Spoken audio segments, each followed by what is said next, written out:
Notre secours vient du Seigneur lui-même qui a fait les cieux et la terre. C'est lui qui est notre joie et notre allégresse. Voici ce que nous pouvons lire au psaume 107.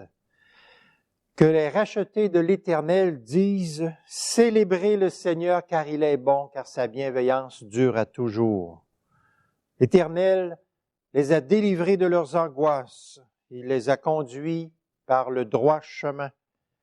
Qu'ils célèbrent le Seigneur pour sa bienveillance et pour ses merveilles. Nous habitions autrefois les ténèbres de l'ombre de la mort. Nous étions prisonniers dans le malheur. Mais le Seigneur nous a fait sortir des ténèbres et de l'ombre de la mort. Il a rompu nos liens. Il a rassasié l'âme avide. Il a comblé de bien l'âme affamée. Célébrez le Seigneur pour sa bienveillance et ses merveilles. Il envoie sa parole et nous guérit. Il nous délivre de nos angoisses. Exaltons le Seigneur dans l'assemblée. Louons-le dans la réunion des fidèles. C'est lui qui nous bénit. Amen.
David écrit au psaume 32, « J'ai dit, je confesserai mes transgressions à l'Éternel.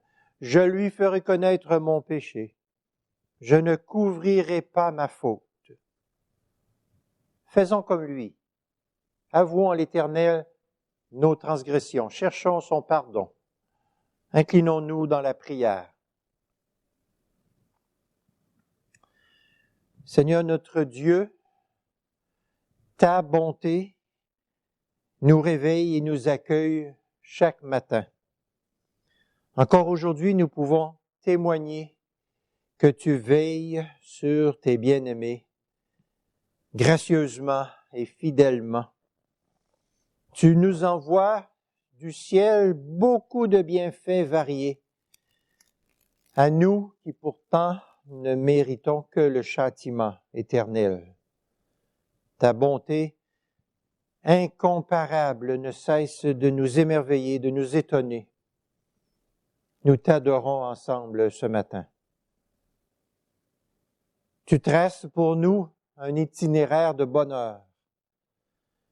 Mais souvent, plutôt que d'avancer sur cette route, sans dévier ni à droite ni à gauche, nous prenons des détours qui nous font vivre des événements douloureux. Tu as pour nous un beau programme de vie, mais nous ne le suivons pas toujours comme nous devrions le faire. La faute est en nous, nous l'avouons. Nous laissons l'hypocrisie entrer dans nos vies. Nous n'avons pas toujours le mal en horreur. Nous manquons de vraie affection les uns pour les autres. La paresse nous rend inactifs. Nous manquons de ferveur. Dans les adversités du quotidien, dans les tribulations, nous murmurons. Et combien d'autres travers avons-nous? Devant toi ce matin, Seigneur, nous rougissons. Nous avons honte de ne pas mieux répondre à ton grand amour. C'est pourquoi nous te prions d'avoir pitié de nous et de nous replacer sur ton chemin. Nous osons faire une telle prière, Seigneur, parce que tu as mis entre nos péchés et ta colère la croix de ton Fils unique, Jésus-Christ. Nous savons que la vie ici-bas n'est heureuse que quand nous marchons avec toi. Autrement, elle est remplie de troubles et de regrets.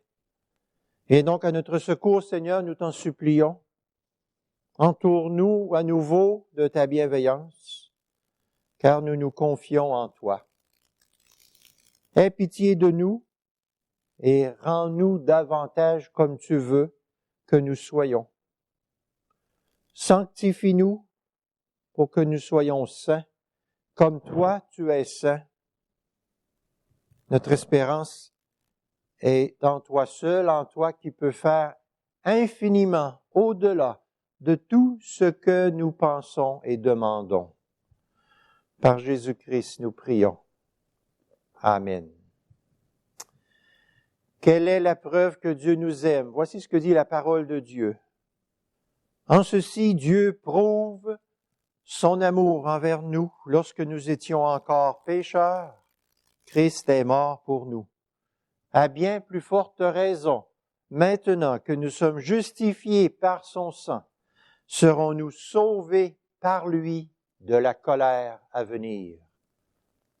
Amen.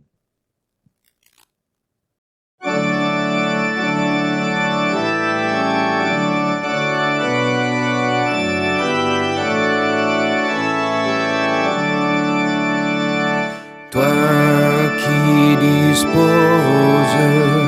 de toutes choses et nous les donnes chaque jour, reçois, ô Père, notre prière de reconnaissance et d'amour.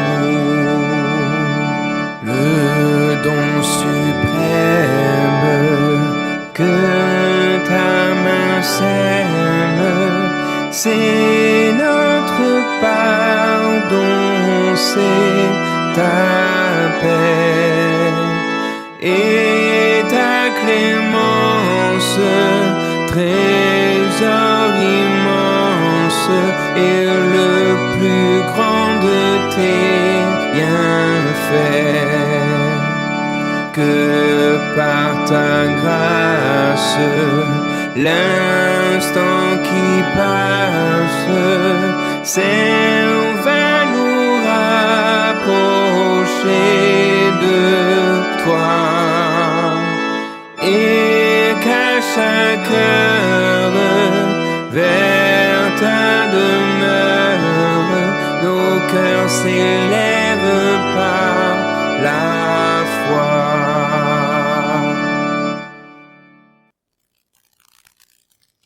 Avant d'écouter la parole de Dieu, prions.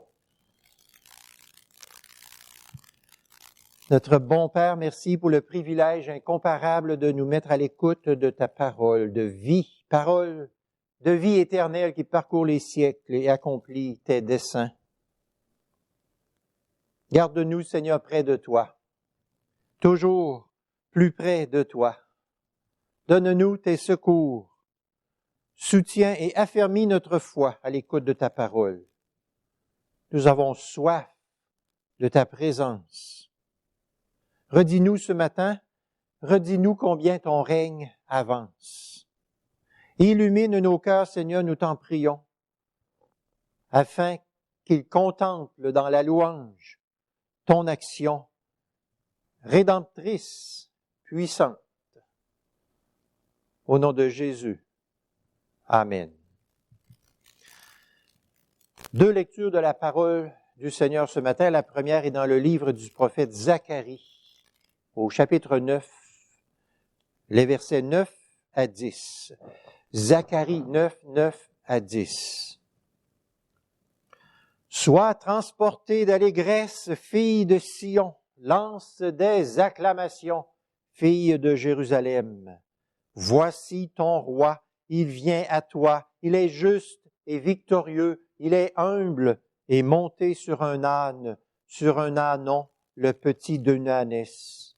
Je retrancherai d'Éphraïm les chars et de Jérusalem les chevaux.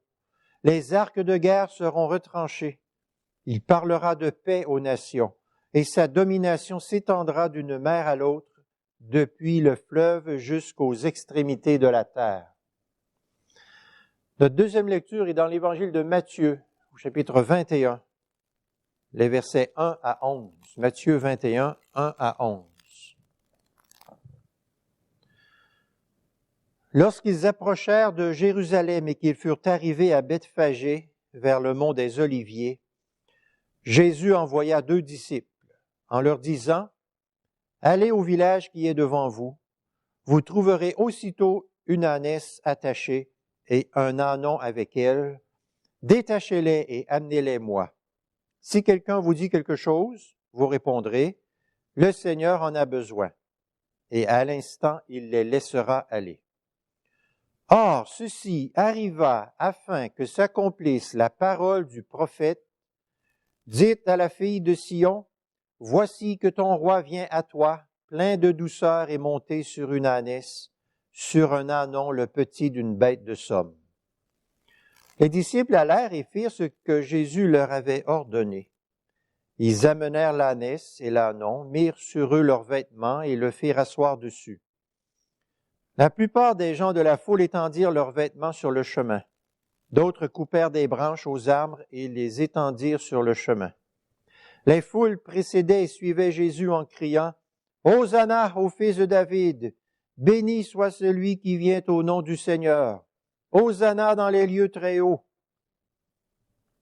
Lorsqu'il entra dans Jérusalem, toute la ville fut en émoi et l'on disait, « Qui est celui-ci? » Les foules répondaient, « C'est Jésus, le prophète de Nazareth, en Galilée. » Amen. Le 20 juillet 1969, l'homme a posé le pied sur la Lune pour la première fois. J'avais 10 ans et je me souviens encore de l'excitation que ça avait produit dans le monde entier. Le 13 août 1969, dans la ville de New York, s'est déroulé ce qu'on a appelé le plus grand défilé de toute l'histoire de l'humanité. Un grand défilé qu'on a fait pour honorer l'équipage d'Apollo 11 qui revenait de la Lune. Et on a dit c'est un défilé triomphant, c'est le mot qu'on a utilisé. Et on a dit aussi que ce grand défilé des Américains était l'accolade ultime pour un travail bien fait, pour une mission bien accomplie. Ça fait très, très longtemps que les grands défilés existent pour célébrer les grandes réussites, les grands exploits de toutes sortes. Et on aime les grands défilés. Souvent, ils s'accompagnent de pluies, de serpentins. Il y a des foules en liesse pendant que les célébrités défilent. Ce matin, j'aimerais vous parler d'un autre défilé, un grand défilé triomphant qui s'est déroulé à Jérusalem il y a plus de 2000 ans. Ce défilé a rassemblé une multitude de personnes qui célébraient l'arrivée d'un grand roi monté sur un âne. Au lieu d'avoir des serpentins qui descendaient du ciel, on avait des gens qui posaient sur le sol devant le roi des branches d'arbres. C'est pourquoi on parle du dimanche des rameaux.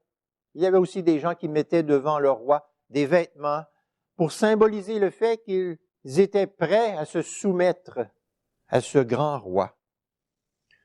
Le verset 10 de Matthieu 21 nous dit « Lorsqu'il entra dans Jérusalem, toute la ville fut en émoi. » Le mot « émoi » ici, en français, vient du mot grec dans le texte qui a donné notre mot « séisme », tremblement de terre. Et il y a des versions de la Bible qui traduisent « toute la ville était séismée ». Toute la ville était secouée. Toute la ville était bouleversée, tremblait, ce qui indique l'importance de cette entrée de Jésus à Jérusalem. Bien entendu, les méga défilés des héros modernes des dernières années nécessitent beaucoup de planification. Mais ce n'est rien de comparable avec la planification de ce défilé de Jésus qui entre à Jérusalem, puisque bien des années auparavant,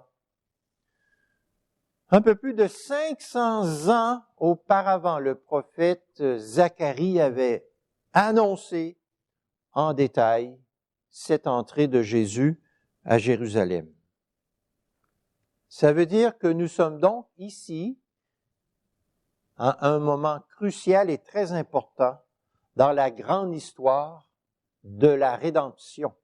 Notre rédemption, notre salut.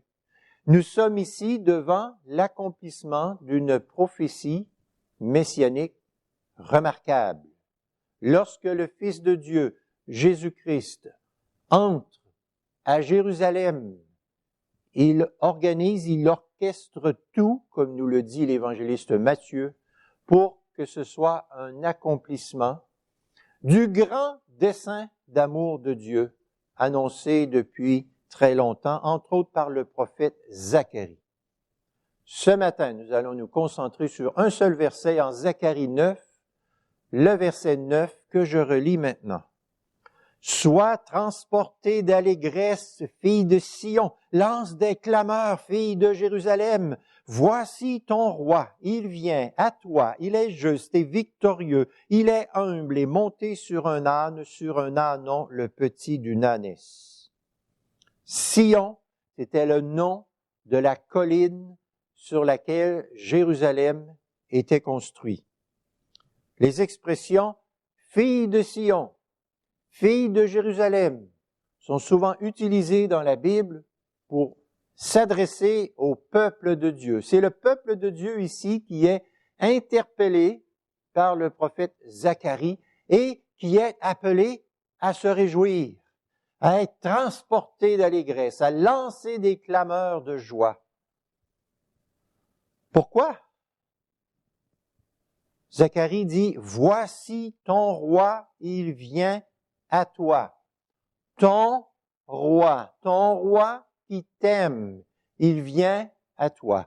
Ton roi qui vient à toi pour te sauver. Ton roi qui a à cœur ton bien, ton bénéfice, ton profit. Ton roi qui avait été annoncé depuis très longtemps, ce roi si attendu, ce roi idéal, ce roi parfait, il vient à toi.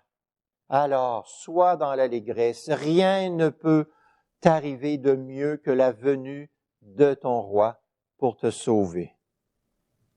Qu'est-ce que ce roi a de si spécial?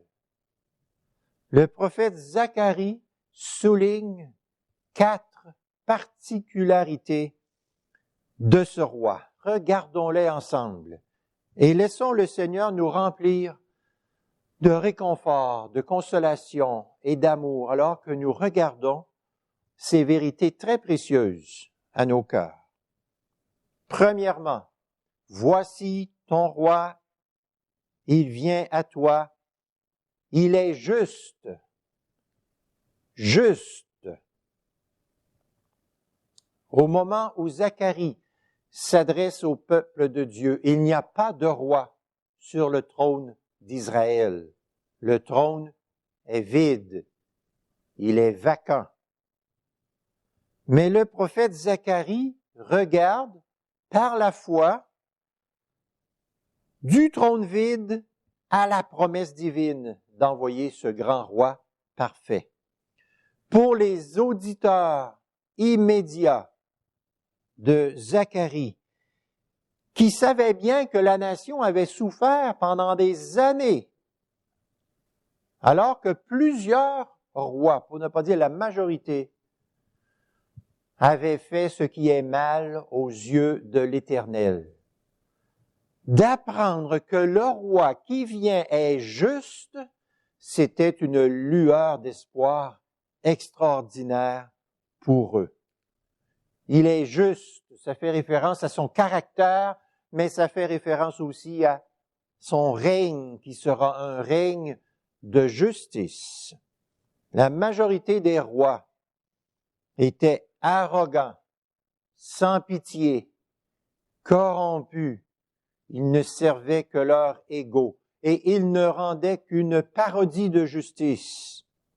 Mais les prophètes annoncent, les uns après les autres, la venue d'un roi juste, un roi Messie qui sera différent des autres rois. Par exemple, Dieu dit par son prophète Ésaïe que le roi Messie sera mon serviteur juste. Jérémie décrit le roi qui vient comme celui qui régnera et prospérera et il pratiquera la justice et l'équité. Le roi parfait qui approche sera un champion de la justice. Et que ça devait faire du bien au cœur de ceux qui entendaient ce message du prophète. Quand les rois canailles réussissent tout le temps à s'en tirer malgré leur forfait, alors que les gens innocents souffrent sans possibilité de secours, la promesse que la justice va triompher était une source de joie profonde. Sois dans l'allégresse, peuple de Dieu. Lorsque nous allons dans le Nouveau Testament, nous nous rendons compte que l'apôtre Pierre qualifie Jésus-Christ du juste à plusieurs reprises.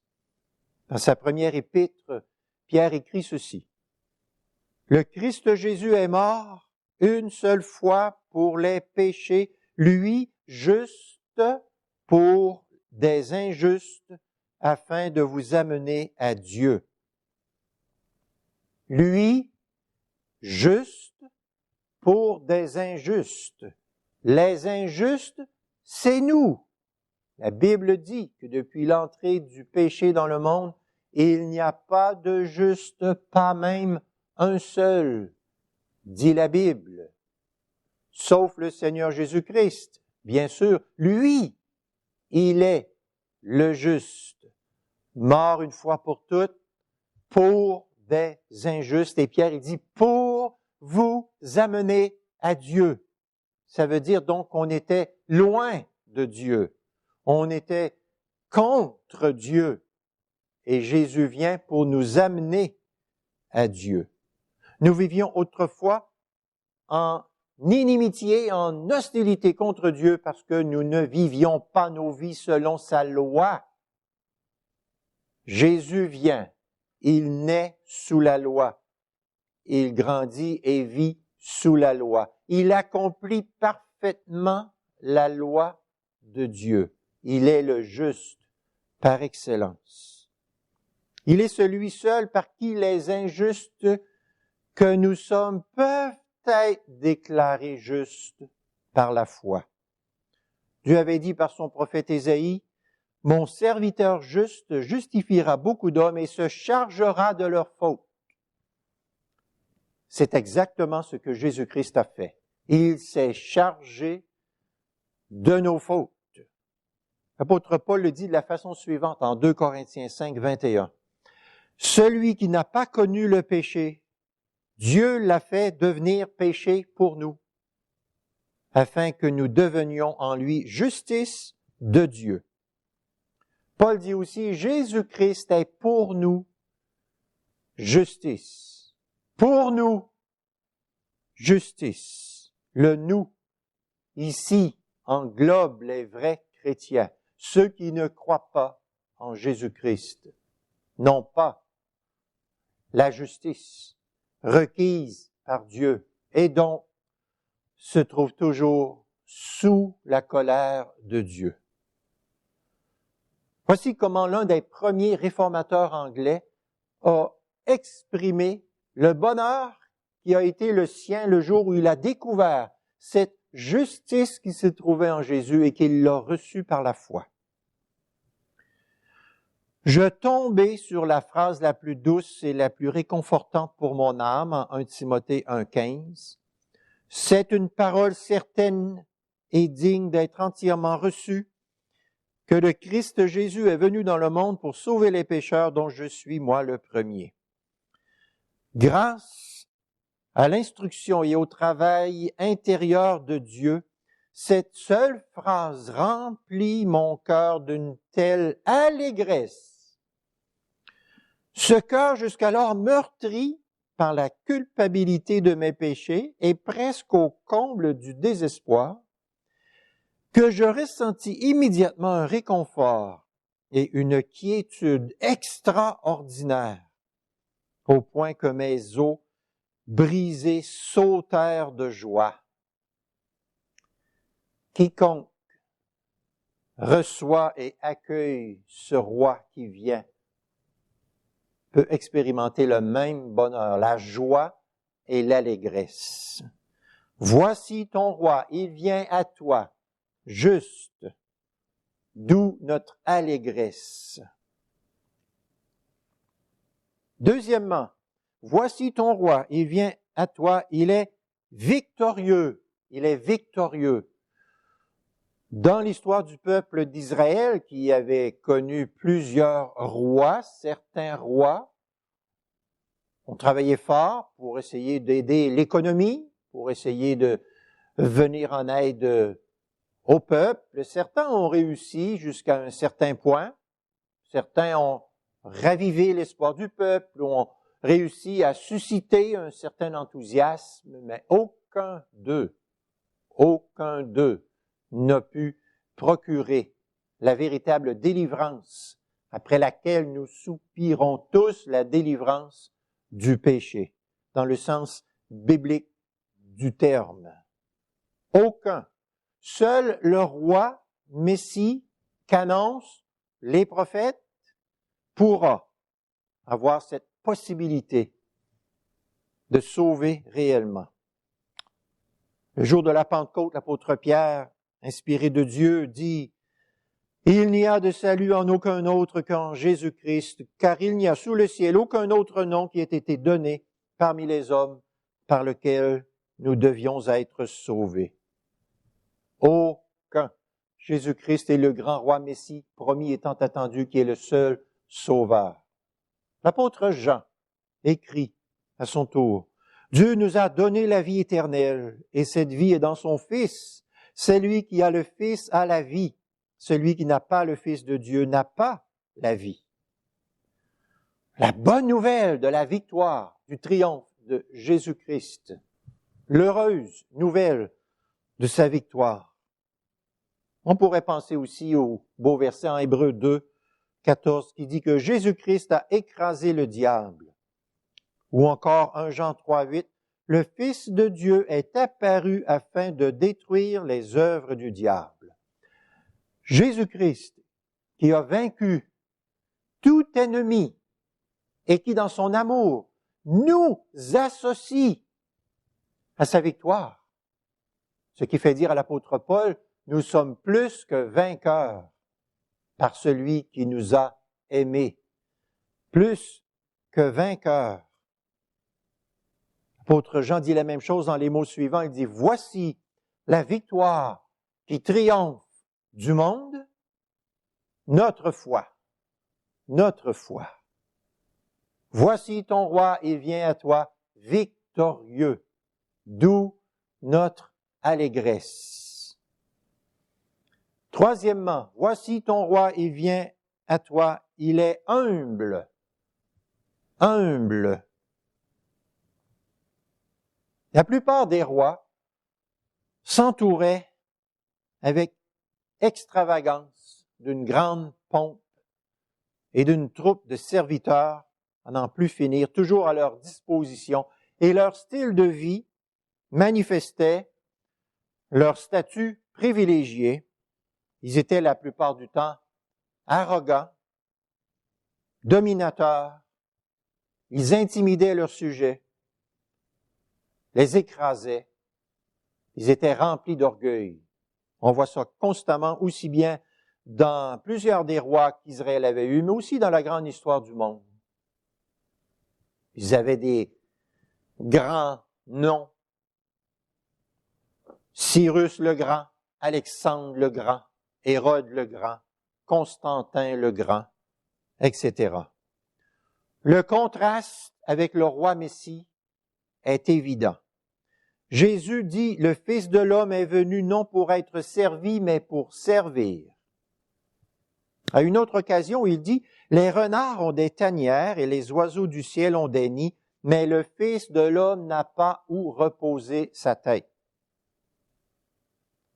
L'apôtre Paul dira, vous connaissez la grâce de notre Seigneur Jésus-Christ qui pour vous s'est fait pauvre de riche qu'il était, afin que par sa pauvreté vous soyez enrichis. À une autre occasion, Jésus a dit, je suis doux et humble de cœur. En Matthieu 11, 29. C'est le seul verset de toute la Bible qui nous parle du cœur de Jésus. Il était doux et humble de cœur. Et l'apôtre Paul va revenir sur ces attributs de notre Sauveur en 2 Corinthiens 10 et il va supplier les Corinthiens en invoquant la douceur, la bienveillance du Seigneur Jésus-Christ. Aucun autre homme dans l'histoire ne s'est abaissé comme Jésus l'a fait et a été élevé par la suite en conséquence de son œuvre. Les deux caractéristiques victorieux et humble, qui habituellement sont considérées comme incompatibles, se trouvent en Jésus en parfaite harmonie. L'humilité n'est pas habituellement la caractéristique des rois. Mais admirons ici la modestie de ce roi sauveur aimable que nous pouvons approcher en toute confiance parce que nous savons qu'il sympathise avec nous, qu'il nous écoute, qu'il nous entend, qu'il nous aime, qu'il vient à notre aide. L'arrivée de certains rois provoque beaucoup de peur et parfois de terreur, mais l'arrivée de Jésus apporte la paix, la confiance, l'amour, la joie, l'allégresse, parce que son but est d'apporter le salut, la délivrance à ceux qui mettent en lui leur confiance. Comme il est précieux. Voici ton roi, il vient à toi, il est humble, d'où notre allégresse. Quatrièmement, voici ton roi, il vient à toi, il est monté sur un ânon, le petit d'une ânesse. Quelle signification faut-il donner à cette monture particulière du Messie? Cette monture indique le caractère pacifique du roi, c'est-à-dire qu'il vient avec une mission de paix. Voici ce qui est écrit en Zacharie 9, le verset 10, donc le verset qui suit immédiatement le verset principal de la prédication de ce matin, Zacharie 9, 10. « Je retrancherai d'Éphraïm les chars et de Jérusalem les chevaux. Les arcs de guerre seront retranchés. Il parlera de paix aux nations, et sa domination s'étendra d'une mer à l'autre, depuis le fleuve jusqu'aux extrémités de la terre. » Si Jésus était venu comme un chef militaire, un roi guerrier, eh bien, il serait venu sur son char avec ses chevaux. Comme on dit des fois, il serait arrivé avec toute la cavalerie. Mais ce n'est pas le cas. Sa limousine pour entrer à Jérusalem, c'est un âne. Cette limousine est tout à fait appropriée à un roi de paix qui vient avec une mission de paix. C'est un véhicule qui n'inspire pas la crainte, qui ne produit pas l'éloignement, qui ne fige pas le cœur ni les lèvres et qui n'enveloppe d'aucune atmosphère glacée les charmes de Jésus, mais bien au contraire, il se présente comme étant le prince de la paix, c'est comme ça que le prophète Ésaïe l'avait appelé, et donc les cœurs s'épanouissent et se réjouissent en le voyant, les langues se délient, les foules se pressent autour de ce roi vainqueur et triomphant par la bonté pacifique. Mais quelle sorte de paix ce roi apporte-t-il? C'est la paix avec Dieu, c'est-à-dire la réconciliation avec Dieu, car autrefois nous étions en guerre contre Dieu. Mais comment ce roi peut-il apaiser Dieu? Comment les terribles pécheurs que nous sommes peuvent oser faire cette prière du publicain au temple? Ô Dieu, sois apaisé envers moi qui suis un pécheur. La réponse à cette question très importante, la Bible nous la donne en disant que Jésus nous procure la paix avec Dieu par le sang de sa croix. Par le sang de sa croix. C'est écrit en Colossiens 1, 20. Jésus-Christ entre à Jérusalem de son bon gré pour se présenter à la mort. Il faut que sa mort soit volontaire parce que la colère de Dieu ne peut être apaisée que par un sacrifice d'obéissance. L'ennemi ultime, c'est le péché, la culpabilité qui en découle, la puissance du péché. Ce roi vient pour nous sauver par la croix. La croix, c'est son instrument par lequel il conquiert la victoire sur le péché. Par son propre sang, il accomplit l'alliance de grâce. Jésus apporte la paix, la vraie paix, cette paix avec Dieu. Et si on s'en souvient, c'était ce que les anges avaient proclamé lors de la naissance de Jésus en disant « Paix sur la terre aux hommes que Dieu agrée ». Jésus-Christ est le prince de la paix. C'est comme ça qu'Ésaïe l'avait annoncé dans l'Ancien Testament. Michée le prophète avait dit « C'est lui qui sera la paix ». Le péché signifie la guerre. Là où est le péché, là se trouve la guerre. Le péché nous prive de la paix, nous place sous la condamnation, sous la malédiction. Par le sang de sa croix, le roi Messie, Jésus-Christ, ôte le péché. Voici ton roi, il vient à toi, il est monté sur un âne. D'où notre allégresse. Tout ce que nous avons vu jusqu'à maintenant nous aide beaucoup à comprendre la réponse du Seigneur Jésus-Christ à Pilate le vendredi saint. Pilate demande à Jésus, « Es-tu roi? » Jésus répond, « Mon royaume n'est pas de ce monde. Si mon royaume était de ce monde, mes serviteurs auraient combattu pour moi, afin que je ne sois pas livré aux Juifs, mais maintenant mon royaume n'est pas d'ici-bas. Pas de ce monde. Pas d'ici-bas. Si Jésus était un roi qui prétendait au trône au sens qui pouvait menacer les gouverneurs de l'Empire, eh bien, il aurait mobilisé des disciples qui seraient venus à sa défense et qui se seraient battus pour lui, empêchant son arrestation. Mais ce n'est pas le cas. Le fait que Jésus ait pu être arrêté si facilement, le fait que Jésus ait reproché à l'un de ses apôtres de sortir son épée pour le défendre,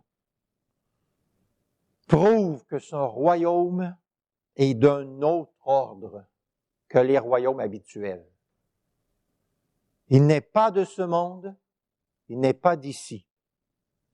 La royauté de Jésus n'a pas son origine dans ce monde qui est en révolte constante contre son Créateur. Ce monde est la sphère des ténèbres, de la rébellion, de l'aveuglement, du péché. Les royaumes de ce monde cherchent à se maintenir par la force, la violence, la guerre, l'intimidation et le sang. Le royaume de Jésus ne s'appuie pas sur ce genre de choses-là.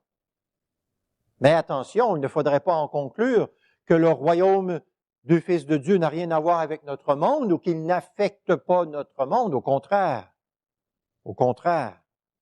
le pouvoir du royaume de Jésus qui fait irruption dans le monde affecte le monde, c'est sûr. Jésus précise à Pilate et dit « Je suis venu pour rendre témoignage à la vérité ». Le royaume de Jésus est le royaume de la vérité, ou le royaume qui atteste la vérité de Dieu. Autrement dit, pour faire entrer dans son royaume des personnes, le Seigneur Jésus-Christ proclame la vérité de Dieu, du jugement et du salut. Le roi Jésus agit sur les cœurs par la puissance de la vérité. Et c'est très important que l'Église s'en souvienne. L'Église est appelée à proclamer l'Évangile, non pas par la force ou par l'arrogance ou des choses semblables, mais avec l'esprit humble de son chef et sauveur. Tout comme le roi messianique n'est pas venu dans le monde avec une puissance mondaine utilisant des moyens mondains. De même, l'Église doit être très prudente pour ne pas chercher follement la puissance mondaine pour accomplir sa mission. Qu'elle se revête toujours d'humilité, à la suite et à l'exemple de son chef, pour rendre témoignage à la vérité. C'est notre mission, rendre témoignage à la vérité. L'entrée triomphale de Jésus-Christ à Jérusalem est le triomphe de la justice. C'est le triomphe de la victoire sur le péché. C'est le triomphe de l'humilité. C'est le triomphe de la paix. En voyant cette heureuse perspective, le prophète Zacharie exhorte vivement le peuple à être dans l'allégresse et à lancer des clameurs de joie. La plus grande cause de tristesse, c'est le péché. Jésus vient et ôte le péché, la malédiction du péché. Alors, allégresse et joie. Jésus est le roi juste, victorieux, humble, qui vient en mission de paix. Zacharie, le porte-parole de Dieu, exhorte le peuple de Dieu à être encouragé en regardant plus loin vers le futur, un futur contrôlé et transformé par le roi Messie. Les chrétiens d'aujourd'hui continuent eux aussi de regarder vers le futur, à leur glorieux futur qui sera aussi transformé par le Fils de Dieu lors de sa deuxième venue. Nous attendons son retour. Nous attendons la fin du péché et des souffrances. Nous attendons le paradis. Nous attendons ce jour extraordinaire où nous serons avec le Seigneur. Il sera avec nous. Nous attendons ce grand jour avec confiance et ça nous encourage beaucoup. Ça nous remplit d'espérance chaque matin.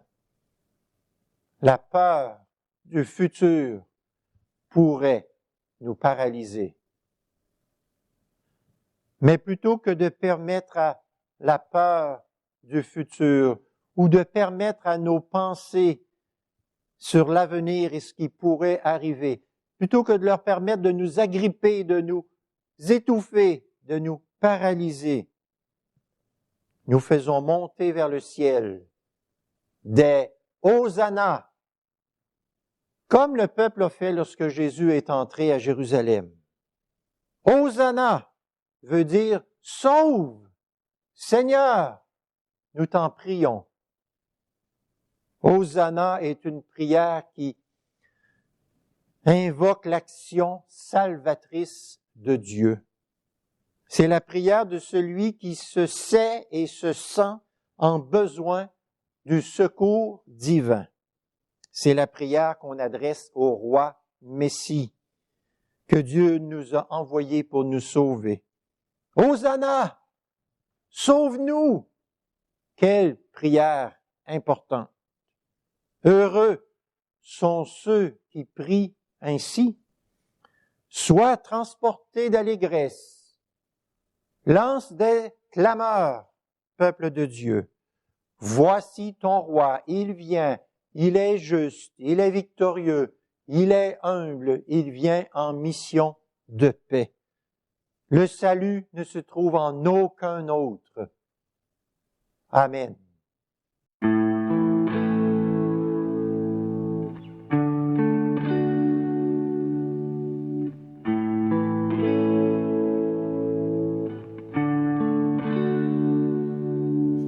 Tu n'as pas attendu que je vienne à toi, mais tu as revêtu notre humanité.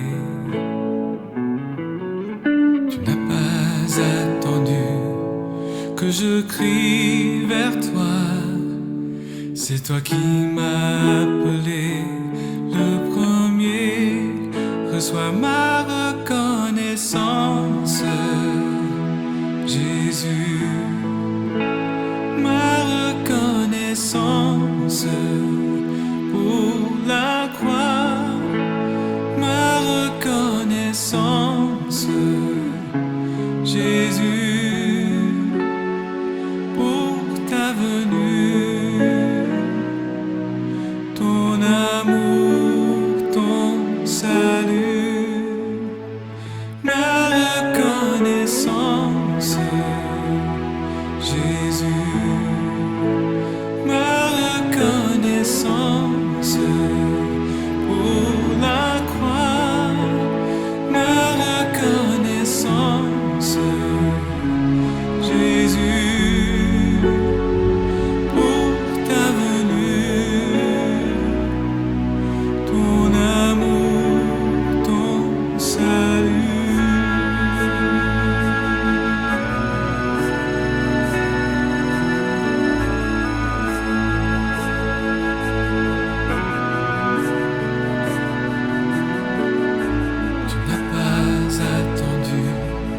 Que je vienne à toi, mais tu as revêtu notre humanité. Tu n'as pas attendu que je crie vers toi, c'est toi qui m'as appelé le premier. Reçois ma reconnaissance, Jésus, ma reconnaissance pour la croix, ma reconnaissance, Jésus, pour ta venue.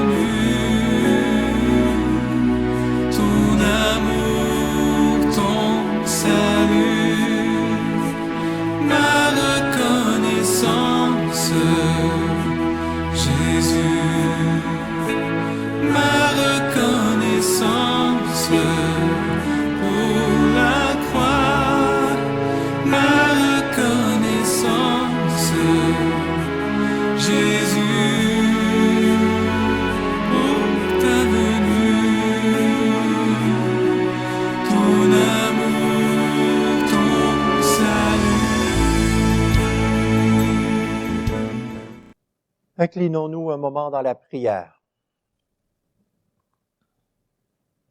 Hosanna, sauve, Seigneur, nous t'en prions. Sauve ceux qui ont faim et soif de justice. Toi qui es juste, toi qui as promis de nouveaux cieux et une nouvelle terre où la justice habitera. Merci pour le Christ Jésus, serviteur juste qui s'est chargé de nos fautes. Merci qu'il est mort une seule fois pour les péchés, lui le juste pour des injustes, afin de nous amener à toi. Merci qu'il est pour nous justice. Quelle paix, quel réconfort. Hosanna, sauve, nous t'en prions, Seigneur. Sauve ceux qui sont sans Dieu et sans espérance dans ce monde.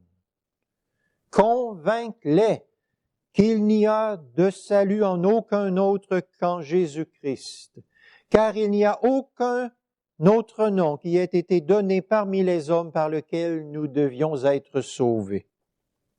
Persuade-les, Seigneur, que la vie éternelle est dans ton Fils. Celui qui a le Fils a la vie. Celui qui n'a pas le Fils de Dieu n'a pas la vie. Merci pour ton Fils bien-aimé, qui est apparu afin de détruire les œuvres du diable. Il est le grand vainqueur, et unis à lui par la foi, nous sommes plus que vainqueurs. Hosanna, sauve, nous t'en prions, Seigneur. Sauve ceux qui sont dominés, intimidés, écrasés par les orgueilleux de ce monde. Et ils sont nombreux.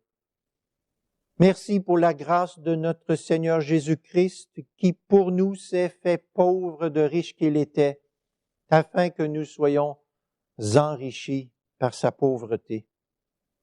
Merci que nous puissions nous approcher en tout temps de ce glorieux Sauveur avec confiance, parce qu'il sympathise, il comprend, il secourt et il délivre. Hosanna, sauve, nous t'en prions, Seigneur.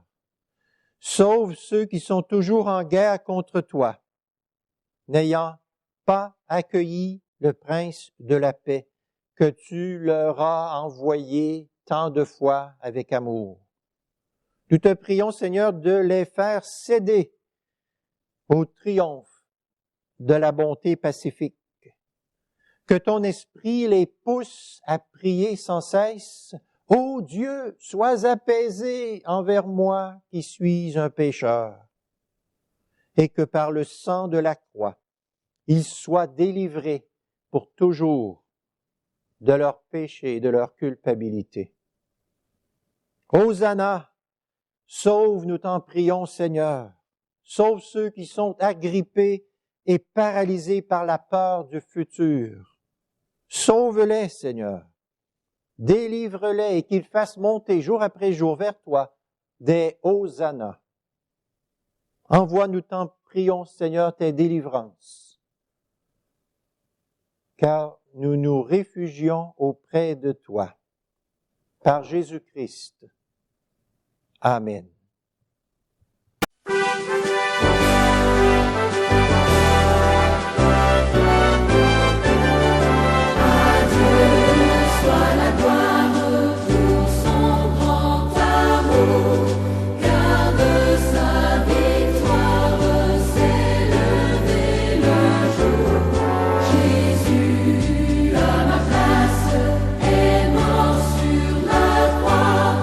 Il donne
L'Éternel Dieu bénit son peuple, tous ceux qui l'aiment. Il entoure son peuple de sa faveur et de sa bienveillance comme d'un bouclier. Amen.